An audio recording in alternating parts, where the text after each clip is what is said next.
Welcome everyone to episode 2 of Hops and Dragons. Today, we're going to explain what your character can do in 6 seconds. Showcase a must-have item for your character to help your party never worry about which direction to travel again. And learn about how to build an encounter by the book, and a couple ways less by the book. But first, we drink.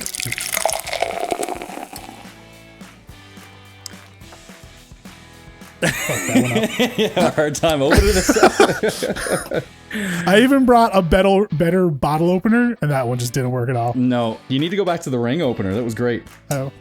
So tonight's sponsor, 9 Penny Brewing. We got a different beer this week. Oh, I buffed it too. All right, so the beer that we are drinking tonight, like I said, is from 9 Penny Brewing. They are here in Newfoundland, out in CBS, and they have provided for us a fruited milkshake New England IPA. I can smell it. It is, yeah, no, 100%. It's super tasty. I've been told. I'm kidding. I've had it before. But it's the name of it is 10 Bricks. And this time I'm going to pour it up and have a mouthful before I start in on it because I made that mistake the last 2 episodes. Yeah, it smells like you could really smell the peach. The peach. It is a fruited milkshake, like I said. So it is just your regular New England IPA, but it does have the peaches added to it. You're going to get a ton of that in the aroma for sure. I need a spot for my empties. Yeah, so from 9 Penny themselves, the brew features a long-lasting snow white creamy head, as you guys can see. And it has aromas of tropical and stone fruit. Stone fruit are your peaches and anything with a big stone in the middle of it.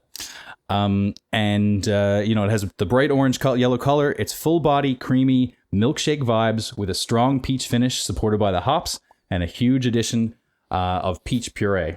Now, I said I was going to take a mouthful first, and I didn't. Yeah, you go ahead. So, first time ever having this beer, and I think we said this before, but I'm typically not an IPA guy. More of a red malty kind of beer drinker, right? And I was nervous about this because the fruit doesn't bother me so much, but the milkshake, the idea of that really threw me off. Yep. But I don't really see the connection there with the milkshake, but it's not milky, as in it doesn't taste like milk, you know? Yeah, no, or an ice cream or something like that, right? For sure, yeah. The whole idea of the milkshake, and a lot of people do get turned off by it, is the fact that it does have lactose in it. So if anybody's lactose intolerant and you see a milkshake New England IPA or a milkshake any other style, just be wary about that. I know our lactose intolerant friends are fearless when it comes to and taking any dairy, but there is lactose added to it. And the reason why they add lactose to the milkshake styles of beer is to thicken it up. As you can see, you can't see light through it. It is a thick mouthfeel. It is a thick, there's no clarity through it as well. And that's the intended style as well. You will notice a difference, notice a difference in the taste. It is almost like a little bit of a sharper taste than like a regular New England IPA, for example. I you know what? It's surprising. I like it. Surprising. I'll take that. So as always, you guys can head to 9 Penny. Whoa, wrong one. You guys can head to 9pennybrewing.ca and check out all the beers.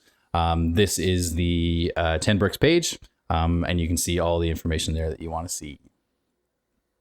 Thank you very much, 9 Penny. Yeah, no thanks, 9 Penny. This is 3 weeks in a row here, just knocking it out of the park with the beers. Which is awesome because you're very much a malty beer kind of guy, the reds and the darks. Yeah, but I mean, I've tried other 9 Penny's beers before this, and I've always thought I was going to like them, and so far they haven't done me wrong. So, and we are technically being paid with beer, but we are not being paid to say the nice things about that till he's actually tasting that for the first time. Hey, it's legit. So our next section, as was last week, get some dice rolling. Get some dice rolling here. We do at the beginning of every single episode. For anybody that's new here and that hasn't been here before, we just like when you create a new character, we roll for a trinket at the beginning of every single episode. Yeah, this is so we can practice our role-playing chops here a little bit. Tilly got the roleplay last time. I'll see if I can do It's all you something this time, bud. Oh, no. It's whoever gets it first. So we need we're just using the Google Dice Roller here. Get rid of that. 2d10. The first one will be the 10s, and the second one will be the 1s. All right, so we're looking at in the teens. Oh, wrong one. And don't get 13 again. Number 11. Number 11. A 1-ounce block made from an unknown material. Ooh.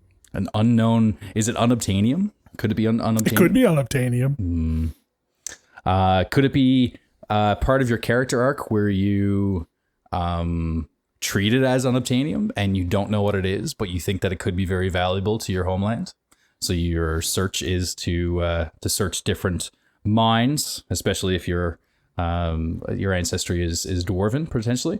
You search out different dwarven cities and you search out different mines that they've built, and you kind of look for something to give you insight into what this material is. That is your main directive for your character.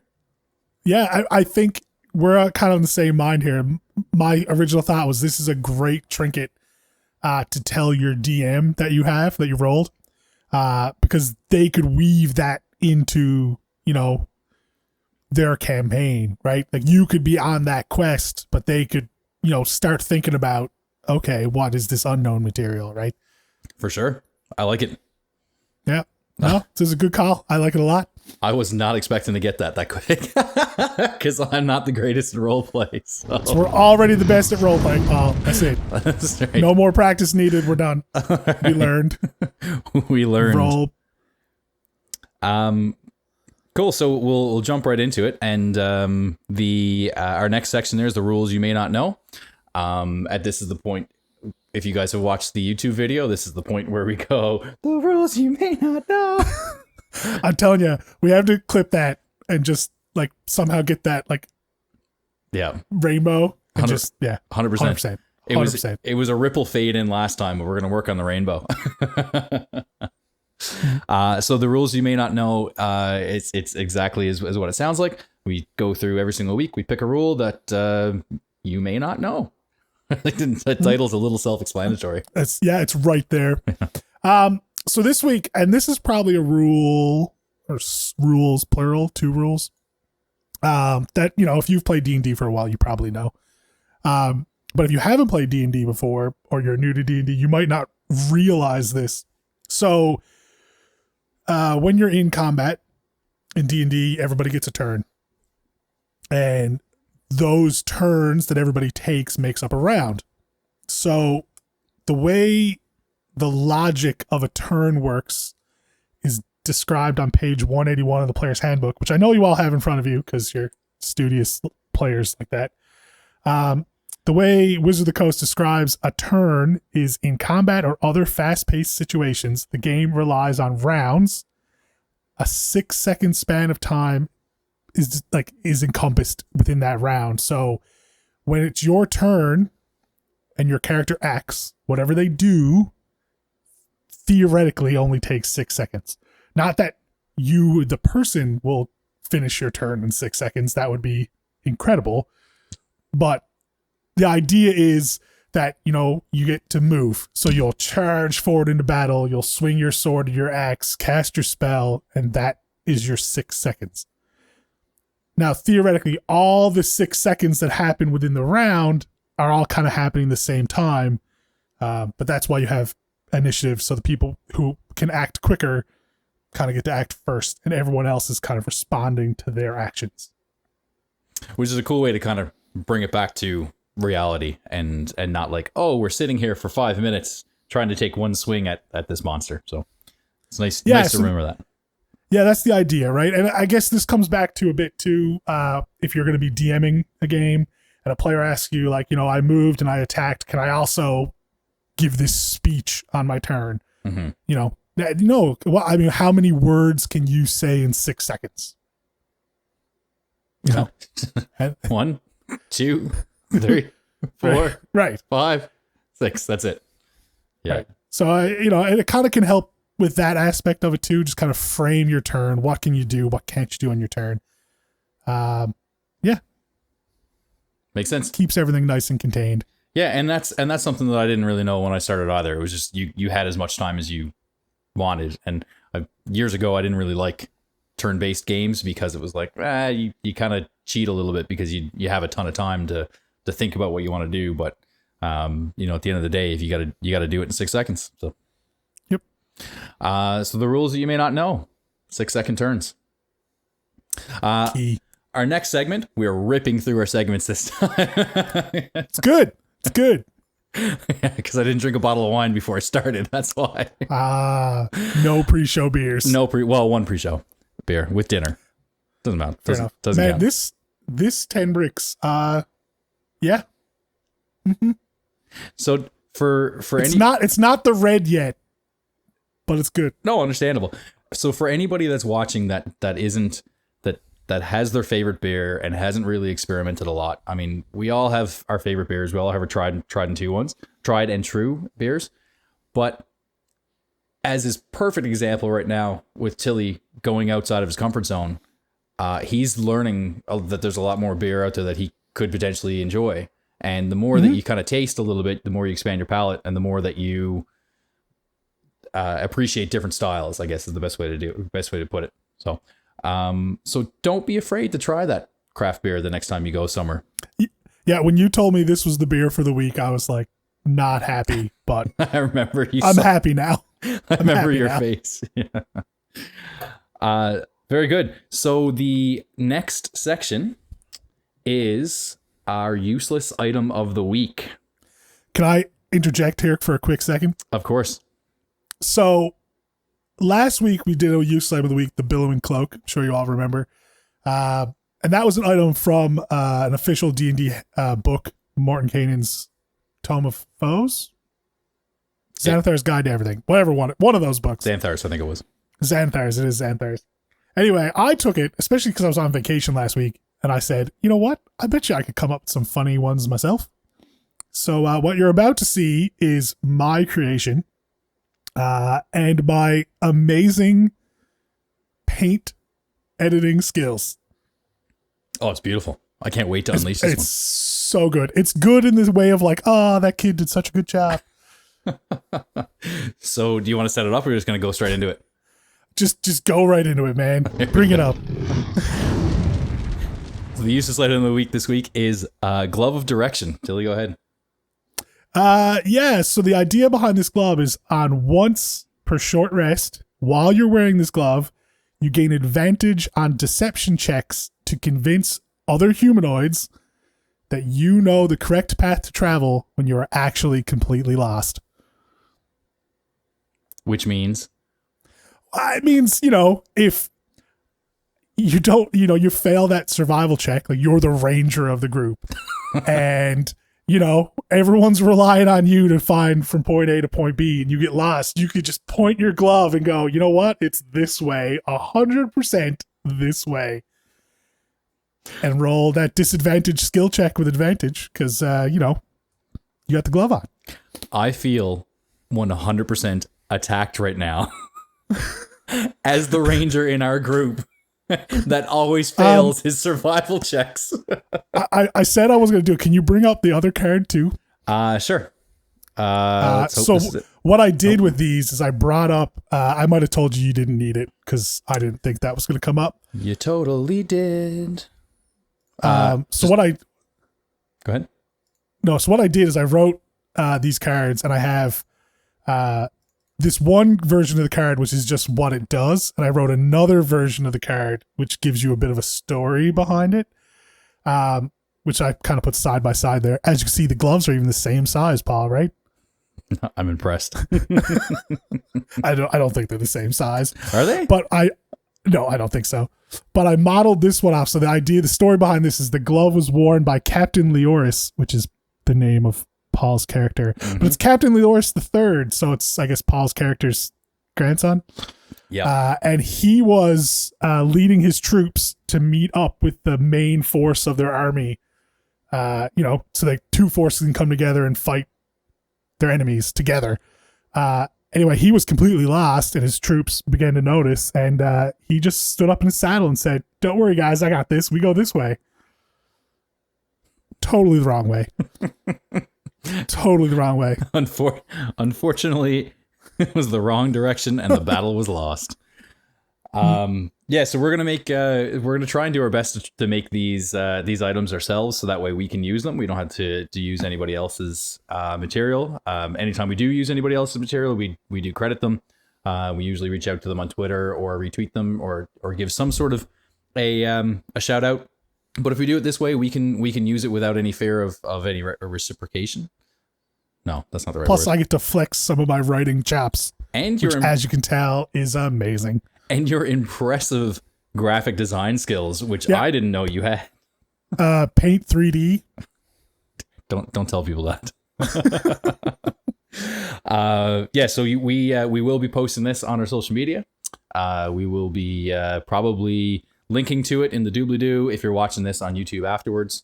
And if you're listening on Spotify, go check us out at hopsanddragons.com and you will see it there. At Hops and Dragons on social media. We don't have a website yet. One of these days. One of these days we will, one thing at a time. So that brings us to our next section. A little bit less silly. A little bit less silly. We emmed and awed about the section. This is the news section for the week. We didn't think that there's going to be that much news every single week when we did this. Oh my goodness. There's news every single week and like too much for us to cover. So we're going to cover a couple of the big ones. Yeah, so I guess I'll start off. The biggest one this week was this past weekend, live on Twitch. Wizards of the Coast put off the D&D Celebration 2020, which was really more of a discussion about the new Icewind Dale Rime of the Frost Maiden, which is a new campaign they put out back on September 15th. Characters 1 to 12. The streams contained, panels on, how to be a D&D designer, including panels on how to design adventures with mental health in mind, which is really neat, and inclusiveness. So how to handle stuff, people with disabilities, if someone can't hear, they're blind or they're in a wheelchair, how can we include those people into D&D, which is always amazing because, D&D really is a game for everybody. And that was awesome. No, and there's been a huge long-awaited movement in the D&D communities for more inclusion for everybody. I mean, everybody knows the everything that's going on in the world today and the revolution that's happening that's been needed for a very, very long time. And the inclusion of people of color, people of different sexual orientation, people of with disabilities, obviously incredibly important. For two people that don't fall in those groups. I've been privileged enough not to have to deal with any of the things that those groups do. I can understand that for a very, very long time, those people were not represented in the games that we love. So this is such a huge thing, and we're 100% behind it. We love it. It's good to see. It's right there. And there was a pile of panels about that, which was great. Some really good discussion. All these panels are on the Dungeons and Dragons official YouTube channel. If you want to go watch them there. Not only were there panels about these kind of discussions and like writing and campaign building, that kind of stuff, they also had a couple, big names in the D&D world run some couple-hour sessions, kind of highlighting the Rime of the Frost Maiden campaign. My personal favorite was the Great Knucklehead Rally. It was ran by Brennan Lee Mulligan, who, if you don't know, and I'm just going to put it out there for any Critical Role fans, this guy is my personal favorite. He is just that edge above Matt Mercer in DMing, which is he's really good. He's amazing. He does the voices. His story's fantastic. He's silly. He's serious. He's everything. It's joy to watch. Joy. He actually ran a campaign a little while ago. I think it was on the College Humor site that nice. Matt Mercer was in, and I think they played like evil school characters or something. Anyway, fantastic. But in this one, the Great Knucklehead Rally, my personal favorite was when an NPC halfling named Strawberry Yes. Was discovered metal because one of the players named Loot Core rolled a nat 20 and just invented metal on the spot. It was hilarious. That's impressive. Role players should take note. That's amazing. Yeah. That's great. How did she do that again? You mentioned it earlier, but I can't remember. I don't want to ruin it, but basically, he was spoilers. A bard. Spoilers, yeah. He was a bard, and he wanted to get up on stage and play with Strawberry and her band. And, he's like, you guys play anything a bit heavy? And, of course, Strawberry thought heavy as in, like, weight. Cute. Music's not heavy. Anyway, then he started playing and just blew her mind. And she jammed right in, too. It was awesome. It was a great D&D moment. That's great. I want to go watch that. I really, really do. So the other big news there this week is, if you guys have been following us, we have been very, very open about our plans to stream Baldur's Gate 3, which is obviously the follow-up to Baldur's Gate 1 and 2 from 20 years ago.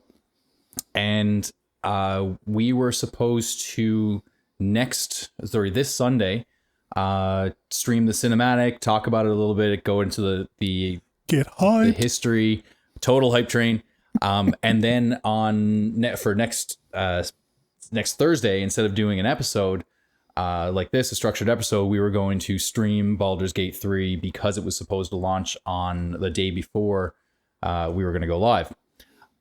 So unfortunately, we got the news last week that from Larian Studios that it is going to be delayed. This is the tweet. You can check them out at Larian Studios on Twitter. They decided that they needed a little bit more time just to make sure that all the kinks were ironed out. They didn't feel comfortable going into early access in the state that the game was in. And they wanted to make sure that people were able to play the way that they intended for the game to be tested. One of the amazing things about this, so first off, we're obviously a little bit upset because we had to completely change our schedule. We want to get in and play it. It is a D&D game. It's going to be a ton of fun. We've been watching it the whole time, and we're saddened. But video games need time. We all know this. Games that are rushed are rarely successful. So we are, a little bit of both sad and happy that they're taking the time to do it right instead of pushing it out. But yeah. It's amazing because if you think about it, like this was only an early access release, right? This wasn't even the full version of the game. We were well aware that when we started playing this game next week, there would be bugs. I mean, it's early access, it's a beta. It's that anyone who plays betas, that's what you get. So it really amazed me that they said, you know what, this isn't even early access yet. Let's give it a minute. So it gives me really high hopes for the eventual full release of this game. Like they're not going to let it come out substandard. No, 100%. And two of the things that they indicated was stability and localization. Larian Studios, I believe, is in a European country that's not native English speaking. So I would imagine that that's a little bit different than some American studios where they're very, very, they put a lot of priority and emphasis on people from different regions being able to test it. So I know Sven, the main guy there, has a very, very thick but absolutely adorable accent. I love watching him.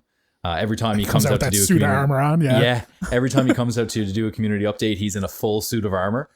He's done live videos before where he can't move, he drop things, and he has to get people to come on screen to pick them up for him because he can't move. Plate mail is heavy. I can only imagine. But the reason why this game has gotten so much hype, the reason why this this just pure fanaticism about it is because of how much they are gamers themselves. They absolutely love the fantasy realm. They did Divinity Original Sin 1 and 2. People say that that's the near perfect game kind of thing.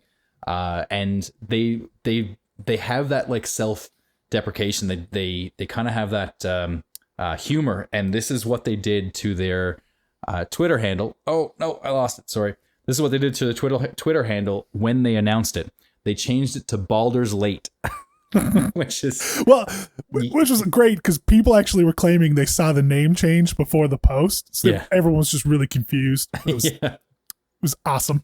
Yeah, no, it was, as somebody who works in digital and social media marketing, I absolutely loved that moment. It made me very, very happy. So it kind of balanced out the fact that I was sad. But they also gave an update as well to the game. Tilly, I don't know if you've watched this update or not.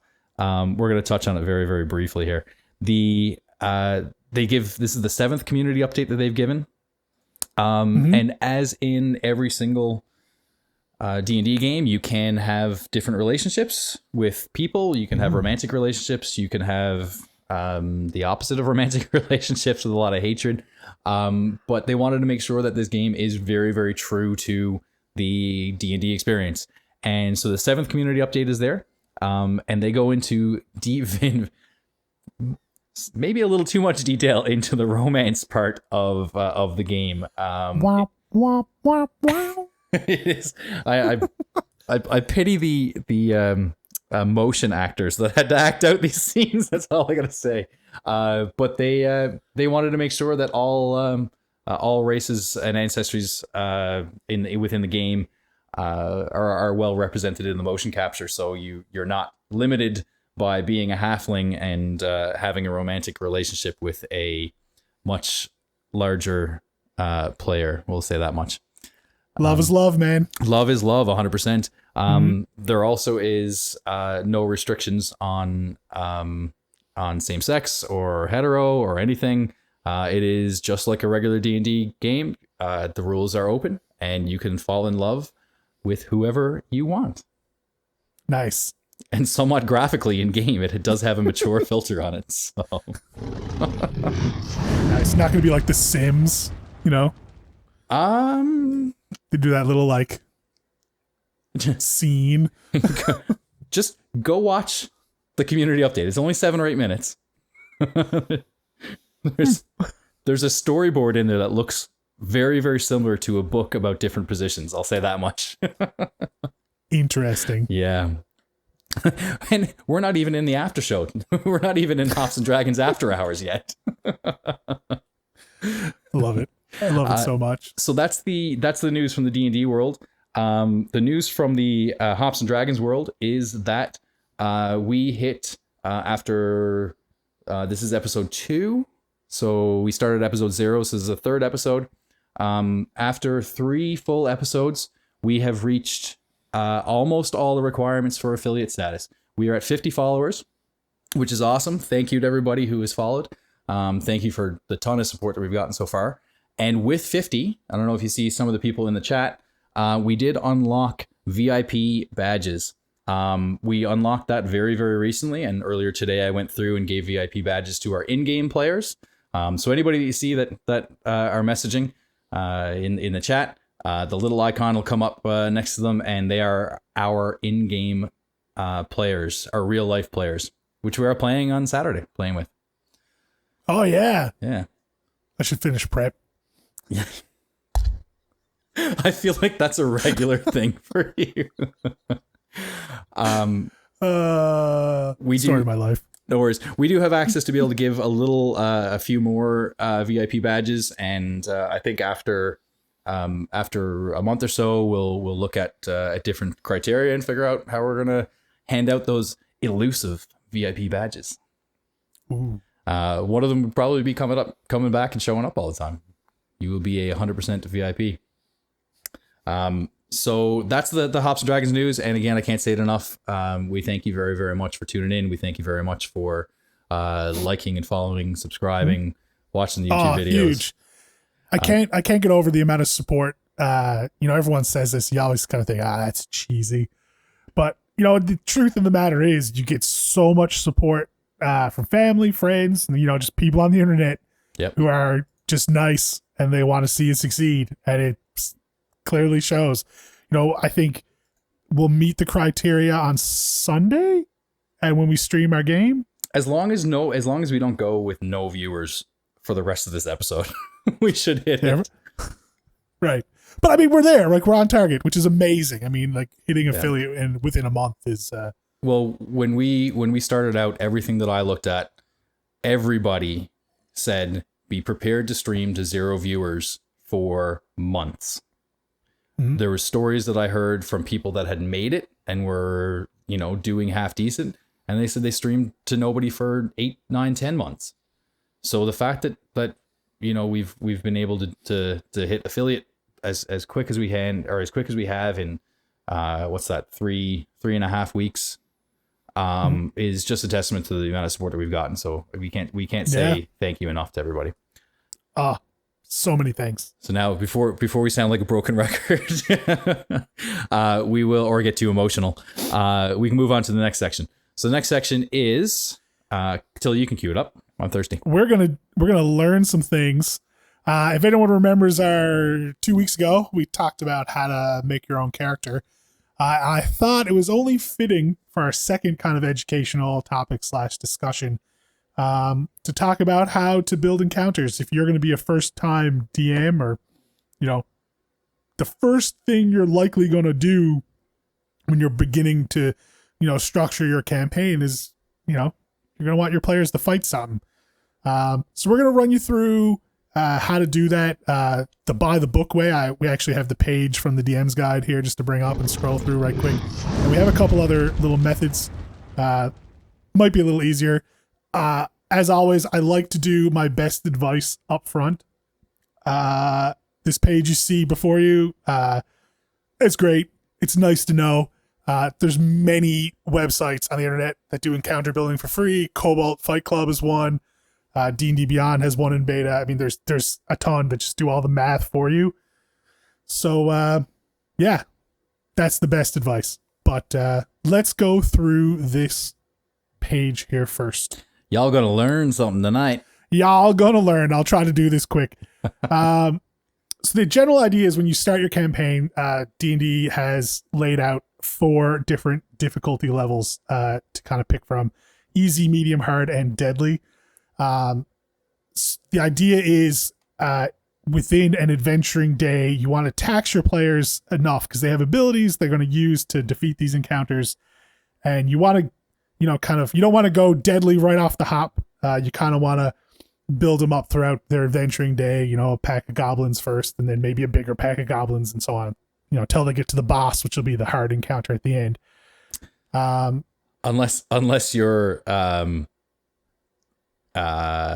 who was it? Aaron ran a one shot for you or something and almost TPK'd you the first time. Yeah. So we'll get into that later. Level 1 is hard to balance, folks. Very much so. Very hard to balance. So real quick, I mean, easy shouldn't tax the players too much. Medium should be pretty well balanced. Couple like, oh no moments, but they'll get through. Hard, you may knock a player unconscious, and deadly is a chance a couple players might die. Deadly is reserved, in my head anyway, for your boss fights, your big bad evil guy at the end of the day when they're, saving the kingdom from the evil lich. This is when you want to throw these deadly encounters. So the way you determine those encounters, if you can just scroll down a little bit there, Paul, is they have this threshold table. So this is where the math comes in. Basically, you see your character level. So if you have, let's say for ease, you have 2 characters, or you're only running the game for 2 players. They're both level 1. You can see at first level the amount of XP value you can have to build your encounter for easy, medium, hard, deadly, and you obviously just multiply that or add them together for every player you have. So you have 2 first level characters. You have a budget of 50 experience for an easy combat. You have a budget of 200 experience for a deadly combat. And you can mix and match levels. It doesn't matter. Just run right off this table. If you look over just to the side there, you can see where they have an example of easy, medium, hard. And I think that's for 3 third level characters and 1 second level character, kind of all added up for easy, medium, hard, and deadly. Yeah, third level. Pretty straightforward. Yeah, it's pretty straightforward. So once you have those thresholds together, when you go to your monster manual, you'll see every monster has a CR rating, from 1/8 to 1/2, and or 1/8 to 30. Actually, I think is the highest. 30 CR. And that there is 30 CR. I think that's gods and stuff. I was gonna say, it's got to be T-Mat. Yeah, that's the killers right there. But they all have an experience value that goes with that CR rating. So you can kind of add those up and see what your total is to spend in your budget. Where it gets a little weird is the more monsters you have, there's a multiplier you put on that value. So just because you have 2 monsters doesn't mean you just add up 100 plus 100 and 200. You actually add up 100 plus 100 and times it by 1.5. The reason for this is the more monsters you have fighting your players, the more actions the monsters have, so therefore the more damage the monsters can do to your players. So like if you throw, 100 goblins at a level 20 character, that's 100 attacks. They'll probably still manage to do some serious damage to a level 20 character because there's so many actions being able to be taken. Right, and the phrase when we talk about that is called the action economy. It is how many actions are in play at any point in time between the players and the monsters, and it is having 4 players on one monster is way easier than having 4 players on 4 monsters, unless it's a significantly higher CR. Yeah, for sure. And just one last note here on this page, and we can move off this page right quick because you all understand how this works now. Is your modified value, so that multiplier you put in is not the XP you give your players. The XP you give your players is just the base number that you added up at the beginning. The modified is just to kind of figure out your budget. Yeah, as somebody who's only DM'd once, I've run a one shot once. This was this was one of the harder things for me to try and figure out. This is a great guide. Once you get a little bit of experience with it, you can adjust on the fly, I guess, because I certainly had to adjust my encounters as we went. I'd say, Till, you're probably good enough at it that you can balance encounters now. Yeah, so, you can bring back up our faces. We don't need to see this confusing page anymore. There's a couple tips, I guess, I would give that's the less official way of doing it. Mm-hmm. The action counting, which we brought up, is key. So if you have 4 level 1 players, they have 4 attacks each. It's a fair fight to say they're fighting against something or a group that also has 4 attacks. Right. Make it a little easier, make it less attacks, make it a little harder, add an extra attack. So we have another little resource here as well. I don't know if you want to chat about that. You can just pop over there. Sure. Yeah, so this is from Reddit user Squalin, Skwalin. And people have tons of their own ways coming up with how to balance these encounters and how to make them fair. And he set up this table. The idea is, it looks a little complicated, but basically you have a budget, and you can see in that little legend down bottom, and you can kind of pick your CR ratings depending on how much budget you get that way, instead of having to worry about crunching numbers. And obviously you can see if you go into the solo side, that's a big bad evil guy, but your blue minions are your goblins, your kobolds, your easy stuff, right? Right. So an average fight would be in the green part? Green would be your average fight. And you typically, what you do is you'd pick probably one elite monster paired up with a couple minions to kind of balance it out. Right, makes sense. And if anybody wants this, just we can certainly link it in the doobly-doo in the YouTube video. We're going to send it out on our Twitter account, and you can also send us a message, and we can just send it directly to you as well. Yep. Super useful when creating an encounter, especially if you're DMing for the first time. Yeah, and this is a muscle. The more you DM, the more you kind of get a feeling, and that sounds terrible to say, that you're going to get a feeling on how to balance these encounters, but it's the truth. You'll get to know your players and their characters and how strong or weak they are. My personal method of balancing encounters, we play at our home game, is mainly story based. So if I want you guys to have an easy fight, it's going to be an easy fight. If I accidentally overbalance that encounter to be more of a medium or hard, I'll just change it, because I didn't want it to be a medium or hard fight. I wanted you guys to be able to easily kill the thugs that are attacking you in the road.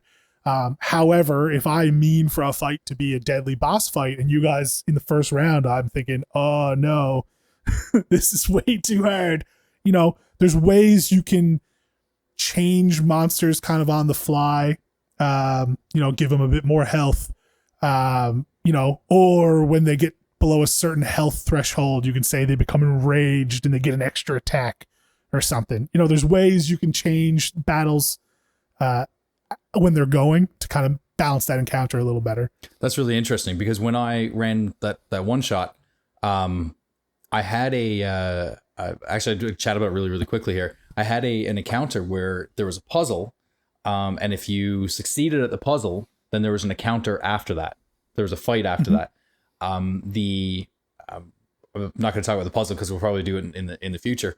But the encounter was whoever solved the puzzle, a doppelganger showed up in the entrance and locked the door, and then the party had to fight that doppelganger.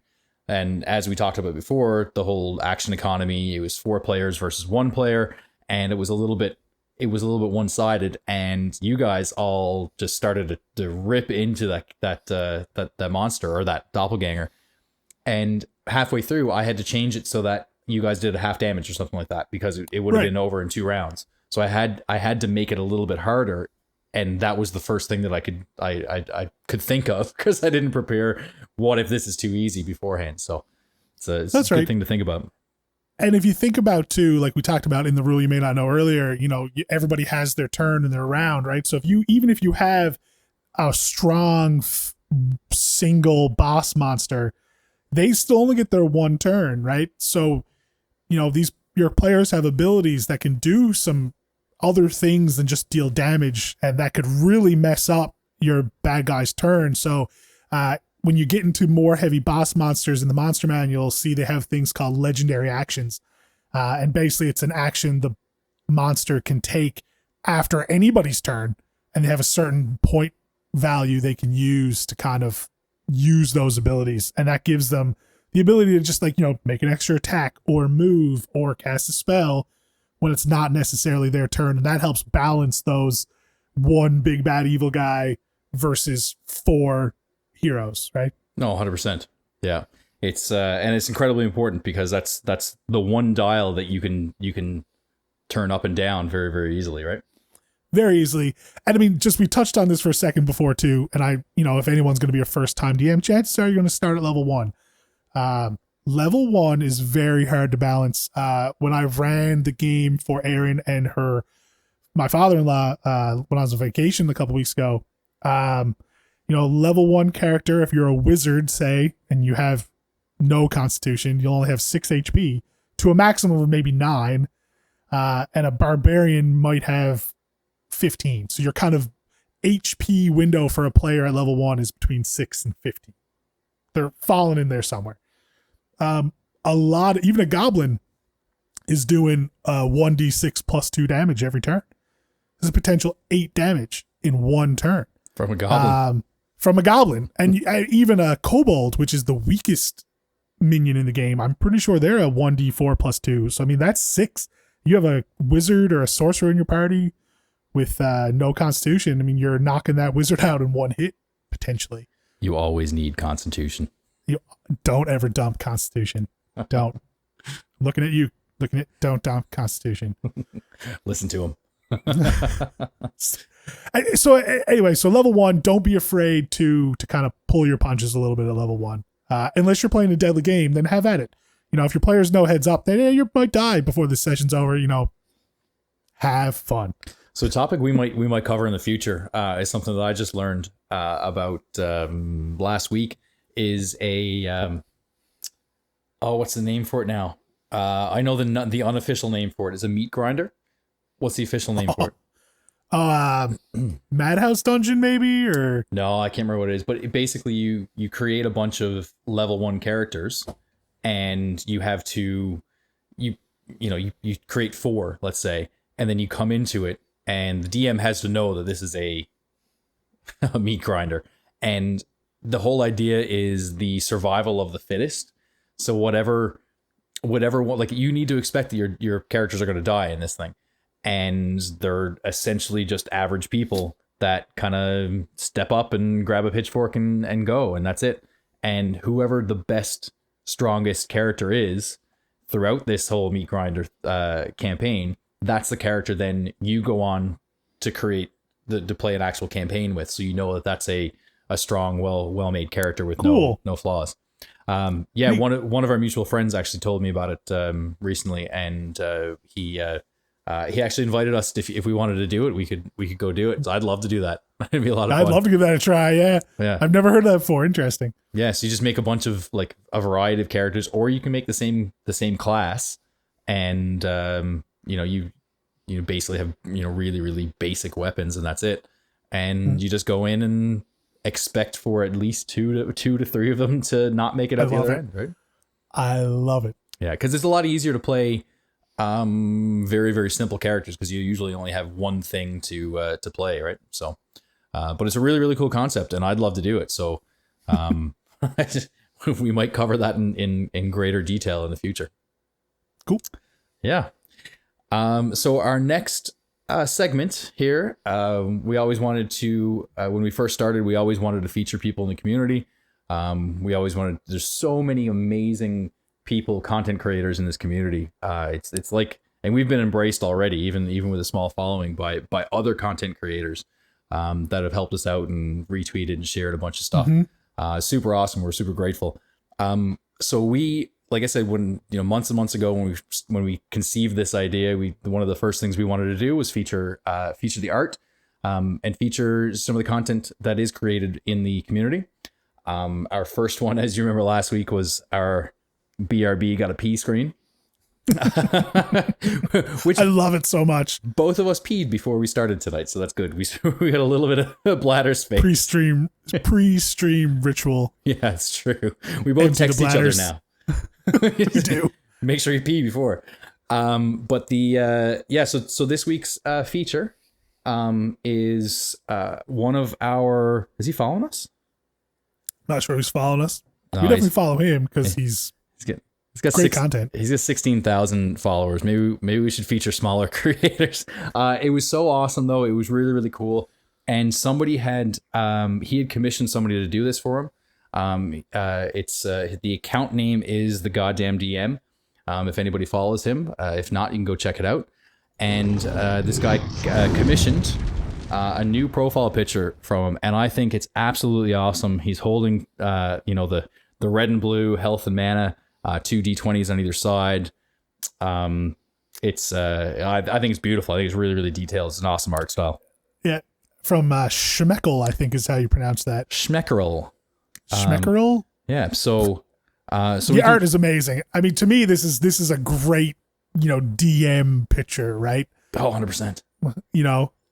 I was trying to picture as the DM giveth and the DM taketh away, kind of, blue and red. Right, because the I don't know if you guys can see it on stream or not, but the red one is a 20, a nat 20, and the blue one is a nat 1.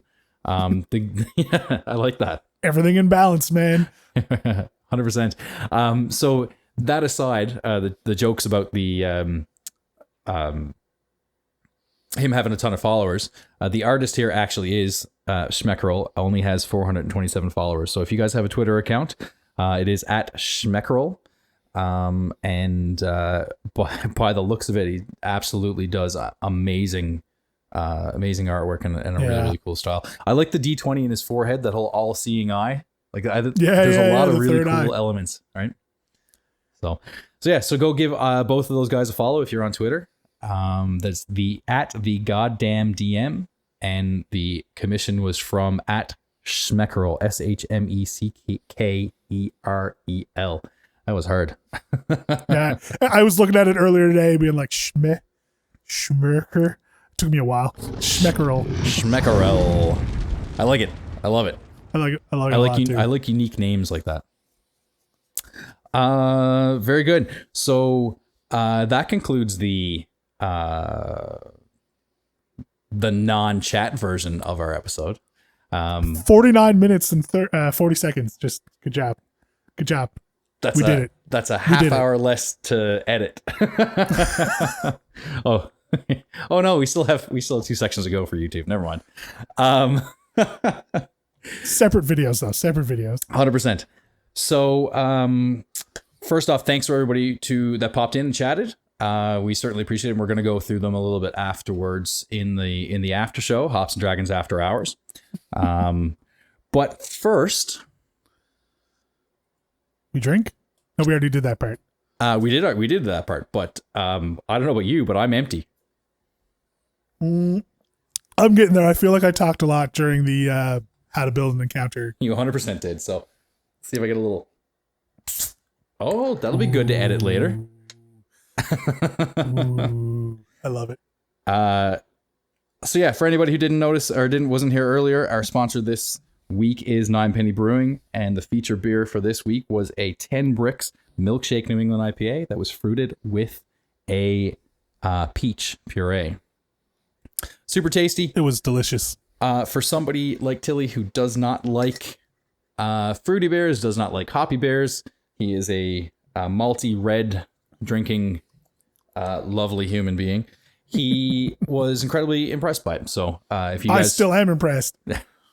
If you guys are holding off on trying new beers, by all means try it. And if you're in Newfoundland, go see Nine Penny. We take a run out to CBS. It's beautiful out there. Cheers. Cheers. All right. So our next section last week. I'm nervous. Good, because I was nervous last week. Our next section is it's showcasing some puzzles because it's really, really hard to find good puzzles. So hard to find good internet. puzzles. Yeah. It is, and I have a document of 31 that I was like, oh, I'll be fine. I'll be able to find a bunch. I made it to number 29 before I found one that I wanted to use. So yeah, it's tricky, man. And then, there's only so many times you can go back to like the toddler puzzle riddle book, 100%. I mean, I don't use top puzzles for toddlers to stump you guys. What are you talking about? Well, the worst part is you did use it and we failed. So, we switched around this week. Tilly did the puzzle last week and I had to solve it. I failed. It was super hard, super difficult. So I chose one that was a little bit easier this time. I chose one. I appreciate it. I chose one that you might be able to get. So instead of I chose a really hard one last week. It's probably the hardest puzzle I had. Sorry. You did. So the concept behind this is last week it was a little bit more of a riddle. I had to write down, keep track of which one because I was moving from doorknob to doorknob. If you guys haven't seen that, you can go back and watch episode 1. It's about 3/4 of the way through the video, and and I failed. Well, I got it. I almost got it. I had a 50-50 chance. You almost got it. I feel like I forgot to. It is definitely my fault. I think so too. 100% my fault. 100% my bad. You would have gotten it. 100%. So this week is it's hopefully a little bit more easy, and to set it up for you guys, it's less of a riddle and more what you would do if you were in that situation, if that helps. Tilly hasn't seen this before unless you have it open right now. I do have it open. Oh, sneaky. I'm not reading it though. Okay. So I'm reading it a little. He hasn't seen it before a few minutes ago, apparently. But it is called The Rise of the Poor. So Tilly, you have 5 minutes to solve this after I'm done explaining it. Basically, there's a large hall with statues on either side. So you walk in and there are 5 statues. 3 on one side, 2 on the other, and a pedestal to make up the 6th one. What are the statues of? They are of, they seem to be of knights. One of these statues, or the pedestals where a statue would be, looks to be empty. Upon closer inspection, you see that next to it sits a statue of what appears to be a beggar holding out a small bowl. Each statue has on its pedestal a plaque, and they read in order. The first one, a beggar's lot in life seems solid like stone. Number 2, but give him what he needs to get through the day, and he shall thank you with grace. Number 3, heal his wounds, and he shall walk. Number 4, bring him a blade, and he will stand ennobled. Number 5, now a knight of the order, he will rise. Oh, there's one part there you're not supposed to see. It wasn't edited. Okay. All right, and that's fine. And your time starts now. So my initial reaction was, the beggar has the bowl out. So I was like, I definitely got to put some coin in this bowl. But then it talks about healing the statue and giving them a blade. Like, I'm assuming it's not as complicated as, like, they want you to cast, like, a greater restoration spell because, like, surprise, the statue's a petrified person with a bowl. That would be mean. What would you do first? Also, the statue's going to... in my explanation, if I was to run this, I would have the door out of there open. I could just leave? I mean, the not so nice side of me just says I would leave. But if we're going to try to solve the puzzle... Maybe leaving does solve the puzzle. Oh, why? Now you know what it's like to be on the other side. What's it like? It's not nice. I don't like it. Tilly, you can try. Yeah, I'm going to go with Jazzman there. My initial reaction was it's a beggar with a ball. I'm assuming I have coin. Like you would. If would have coin, yeah. You would have whatever you would have as a player, yeah. All right. Well, I would not go cheap. I would put a gold coin in the bowl. As you put a gold coin in the bowl... Don't die, don't die, don't die. Dun, dun, dun, dun, dun, dun, dun, dun, dun, dun, dun, dun. You see that his arm and upper torso on one side down to his waist, so say like a third of his body, this side up here, just starts to glow. Oh, I guess at that point I would probably. Do I have like a healing spell? You would probably have a healing spell. I don't know what character are you playing. Did you take a healing spell? Crap. I mean, let's be honest. I would probably be a wizard. 100%. And you wouldn't take healing spells. No. Yeah. Do I have like a potion? Can I like put the potion in the bowl? 100%. I would imagine that most players would take potions with them. So you place, what kind of potion do you have? Just a regular healing potion, we'll call it. Sure. So you put the potion in the bowl, and the other side of his torso and his arms light up. So from his waist up right now is glowing a little bit brighter.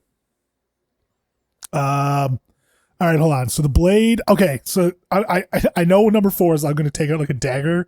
I'm a wizard, but I probably have a dagger. I'm going to put the dagger in the bowl. Sure, 100%. So as you do that, his legs start to glow, and his entire body now, from head to toe, is now glowing, and you can see some of the cement, some of the concrete from him start to crumble away.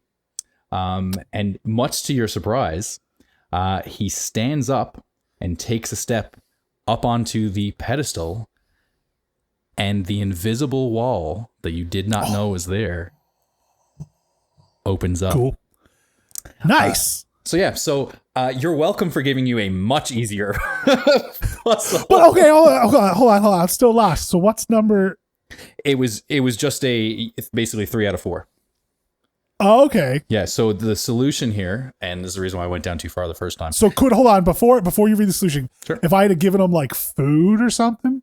Yeah. Because that was going to be my next thing. Like if I had taken out like a ration pack and put it in the bowl. Yeah, so the solution is if a weapon, some food or gold, or a potion are placed in the bowl, the statue will move onto an empty pedestal, onto the empty pedestal, and the way will be opened. With each item placed, a part of the beggar statue should light up to signal they are on the right track.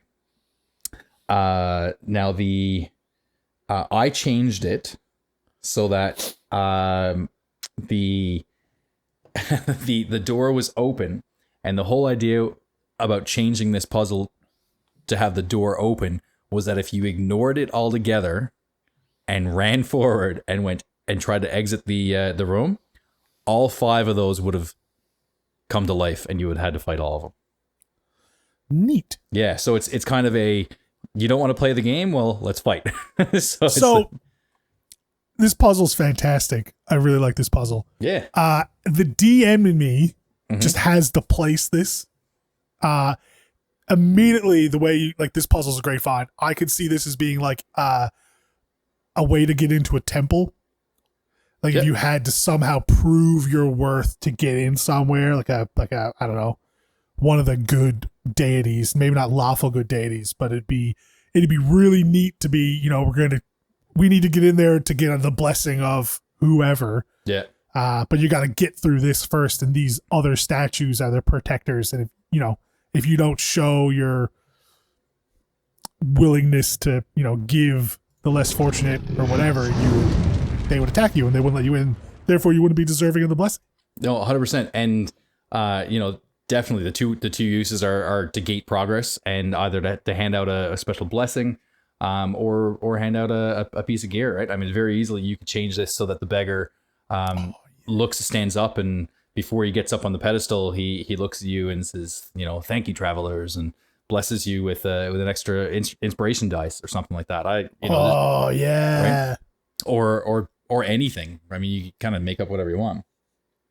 Maybe a nice little side quest for like a paladin or something.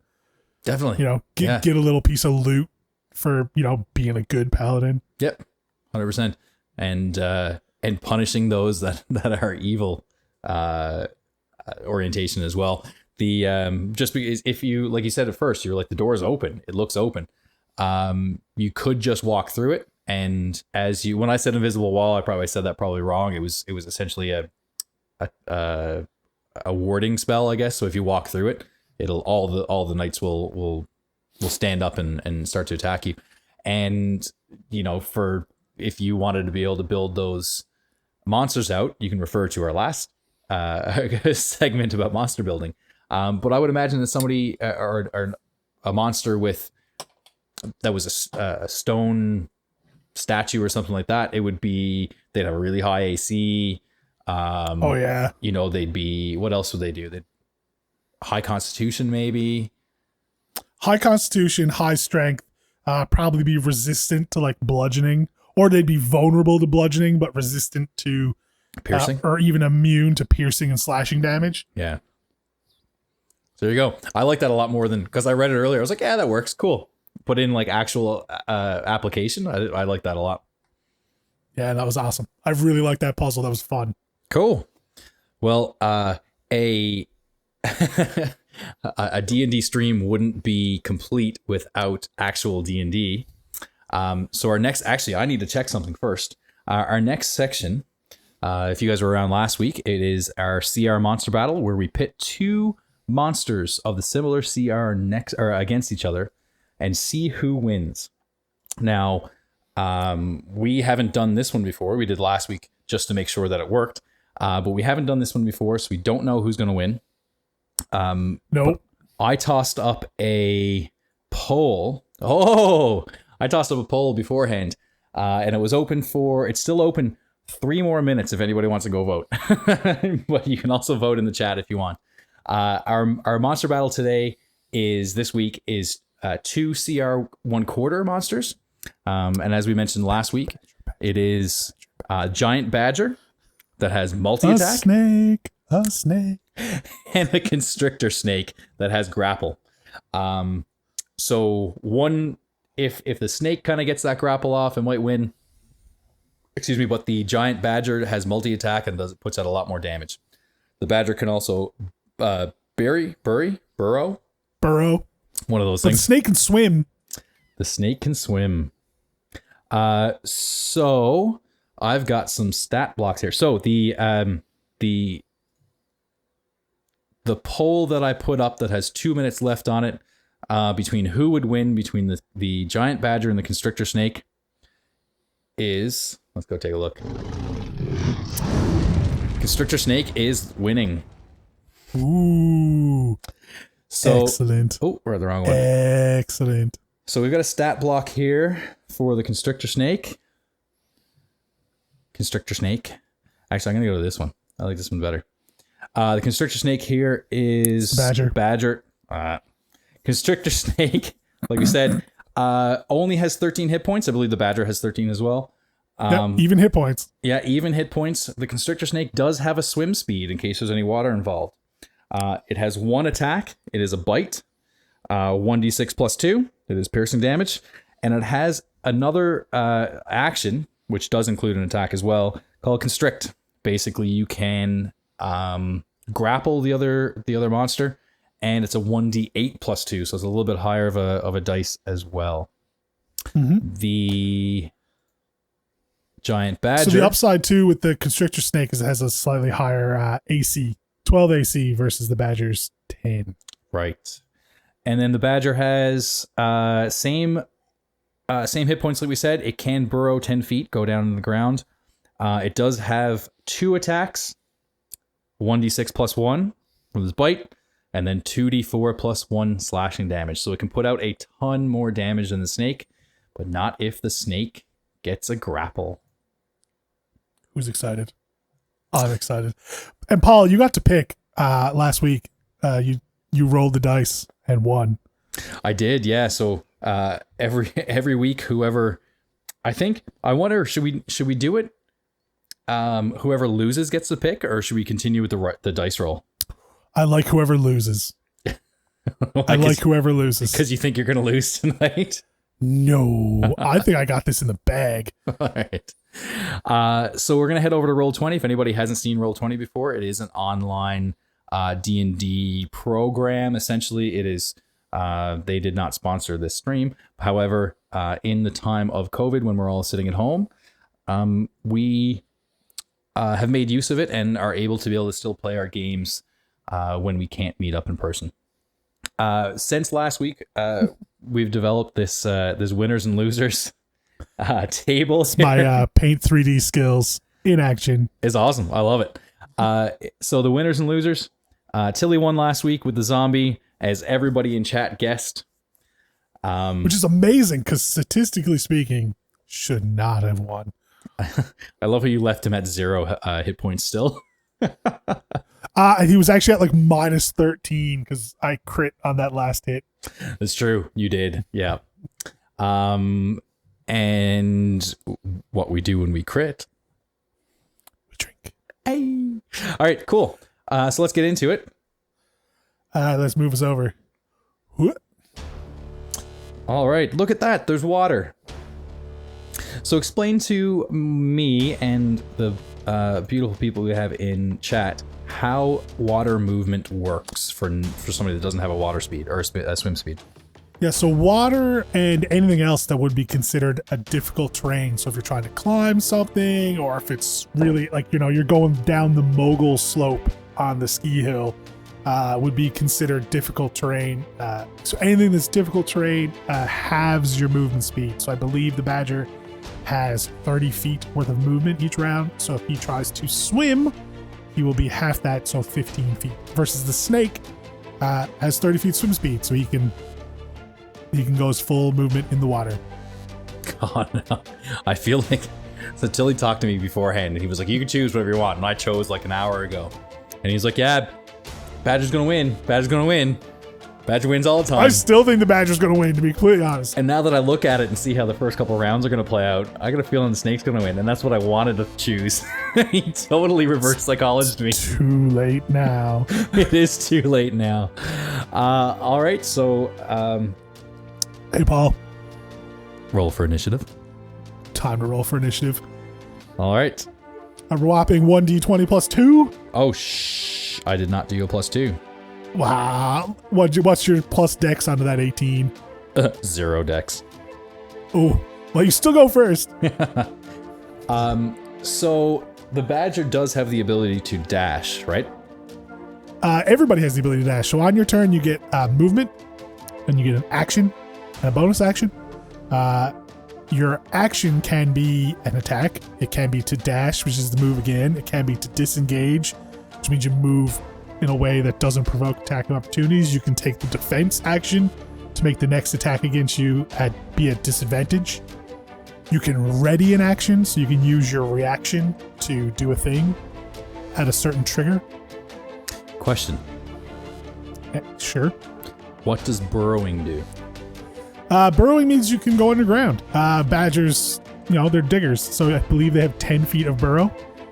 So that means they can go underground 10 feet per round. Right, but what is that? They do not leave a tunnel. So nobody can chase? Nobody can chase you. Now, this is conflicted. When I looked it up online, there's a heated argument as to whether they leave a tunnel or not, but I'm thinking a badger wouldn't leave a tunnel because they're not like eating the dirt. They gotta do something with it to put it behind them. So the first bit of dirt would be on the ground next to the hole, and then everything else as they dig through the hole would be just getting tossed behind them. 100%. So I get to go first. So I have two options here. I can go across this stream to get 15 feet and then use a dash to get to them.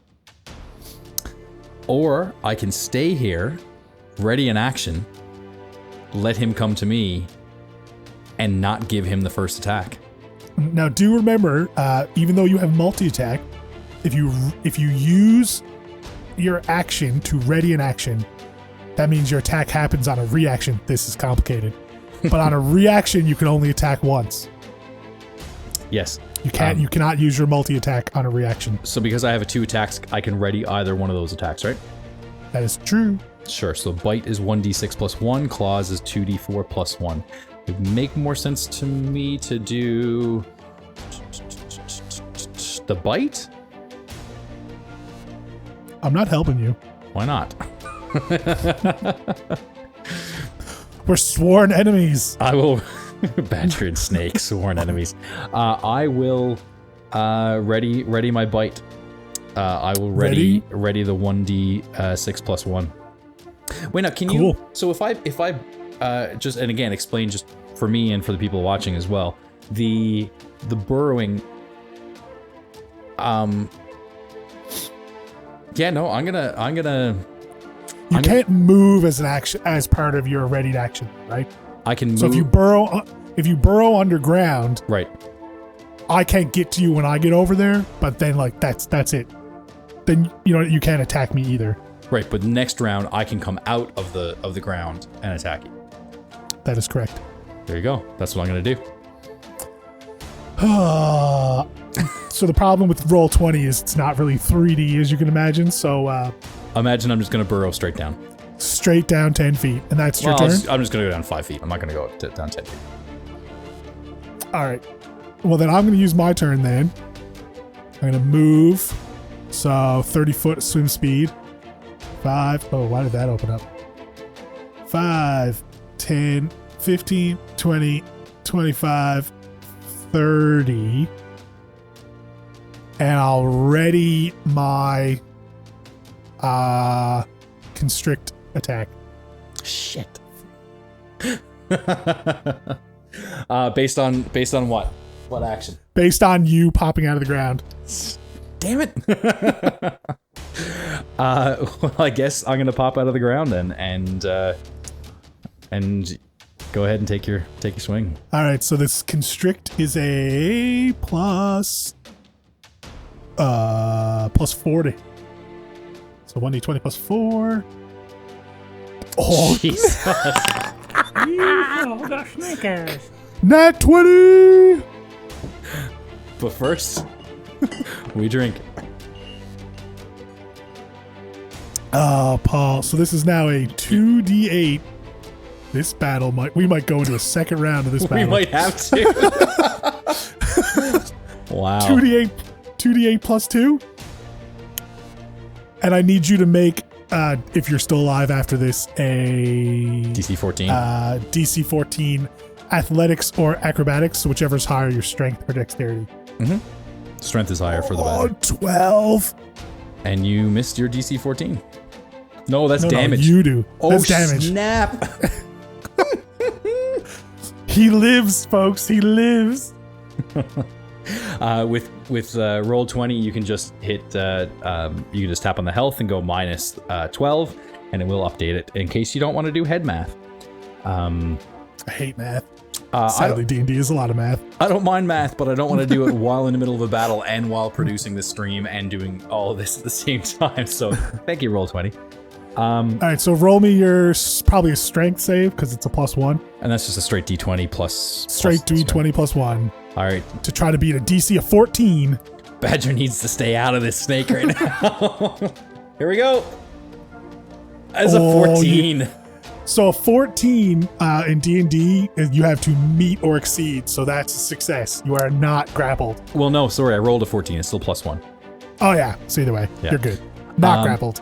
So now, because of this, because I didn't ready an action, I now get to...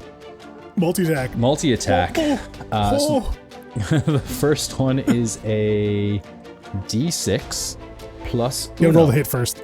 I had to roll the hit first. So I got it. He does this in our home game too, people. 100%. And that's Dex to hit, right? No, I would say plus. Sorry, +3 to hit is what it is. +3, yeah. My bad. All right, rolling to hit. Does a 22 hit you? Bad word person.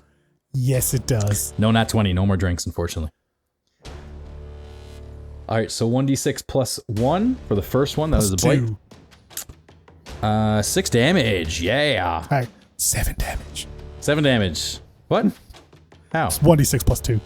No, I'm sorry, I'm looking at the wrong one. Yeah. My bad. You're right. Sorry, people. Listen. Minus... You stay to your snakeness, okay? Listen, you're the one looking for help. Very, very true. So that's the first attack. Oh, yep. This is not going to go well. The second one is 2d4. Roll the hit first. You're 100% right. I do that all the time. And +3. Thank you, Jazzman. Does this one hit? Oh, same roll. Yes, that hits. You're in trouble. And I'm got 7 HP. And I'm not. I'm not only rubbing this in your face. I'm also rubbing this in the face of all the non-believers in chat. Believe in the Badger. All the haters. All the Badger haters. All right, 2d4 plus 1 is my claw attack, and let's see what damage I do. Not 7. 3. Oh, 2 nat 1s. Yeehaw, got snickers. Oh, folks. That's it, folks. It's over unless you miss. Oh, but you know how I roll. Well, you rolled 2 nat 20s in the 2 weeks we've done this. That's a fair point. Okay, for anyone who's in our home game, we're moving it online from now on. Yeah, right. Roll20 favors the GM's roll 100%. All right, Paul, you ready? Hit me. I'm going to try to constrict you again. Not if I hit it, doesn't really matter, but I'm going to try for it. Sure. Oh, does a regular 20 hit? Oh, screw you. With an AC of 10, yes, it hits. And, well, you're dead anyway. Yeah, there's nothing you can do. Yeah, so 5 damage. And... That's is it 5 bludgeoning damage. And you're dead. And... I hate you. What would I have had to pass? It was a DC 14, right? A grapple. So the way you combat a grapple is either you can have your choice of athletics or acrobatics, which is either a strength or a dexterity save, basically. Right. So whichever's higher. In your case, it's strength. But if you had a dex-based character, you could use your dex as opposed to your strength. Gives you the option. And that's for all DC saves, right? Just for grapples. Oh, okay. Gotcha. I 100% want a rematch with a honey badger. Quadruple attack, 100 hit points. Honey badger don't take no shit. That's right. All right, so that is our CR battle, guys. It is something that we do every week. Like's been pointed out there in chat. Thank you, Gamers Move TV. We do it every week, and we pit two monsters with the same CR. Next week we are going to put it to a vote, I believe. Yeah. So next week, we're gonna put up. I don't know how long we can put up Twitter polls. Oh, as long as you want. Okay. So for the next week, because we are going to do an episode next week, we're gonna have a choice of 4. Noel, hobgoblin, orc, or a regular human thug. They're all CR1 half monster, Ooh. or not monsters, but minions. They're kind of monsters, like humanoids you probably see at your low level, starting level 1, level 2. These are the kind of things that you'd be fighting. Right. So, Gnoll, hobgoblin, orc, or a thug. There's some pluses and minuses to them, but they're all basically big, strong things that do some serious hitting. Big, strong things to do some hitting. Yeah. All right then. So that brings us How to about all 4? We could have a 2v2 battle. that would be epic. That's a good point. You could do we could talk about it. Number 1 and number 3 against number 2 and number 4. Yeah, 100%. We could. Yeah. That would take a super, super long time though. True. And we are trying to cut down on our on the length of these, or hour and 21 minutes. What's that? Hour and 21 minutes. We're doing all right. Yeah, we're doing. We'll say that much. We're doing something. All right, so that does bring us to the end of the episode. We are going to stick around in the post show. It is Hops and Dragons After Hours. This is a stream dedicated to Dungeons and Dragons and beer. Just like any good bar, we do stay open after hours to serve all our loving patrons. That's right. So thanks for listening, everybody. 100%. And make sure you follow us at Hops and Dragons. You can see down on the bottom there all the accounts that we are on. It is just straight up Hops and Dragons here on Twitch, YouTube, Twitter, Facebook, and Instagram. You can find out even more for us. You'll find out supplementary materials. Anything we talked about in the show tonight we'll generally send out over the next week or so, or link in the doobly-doo if you're going to watch on YouTube. We do stream every Thursday night at 7 p.m. and are planning on streaming gameplay on Sunday nights at 7 p.m. That is Newfoundland Standard Time, or Newfoundland Daylight Time right now, which would be 5:30 Eastern Time for those of us not on the island here. All right, everybody, and as always, don't forget to drink responsibly. And may all of your rolls be nat 20s. Cheers. Cheers.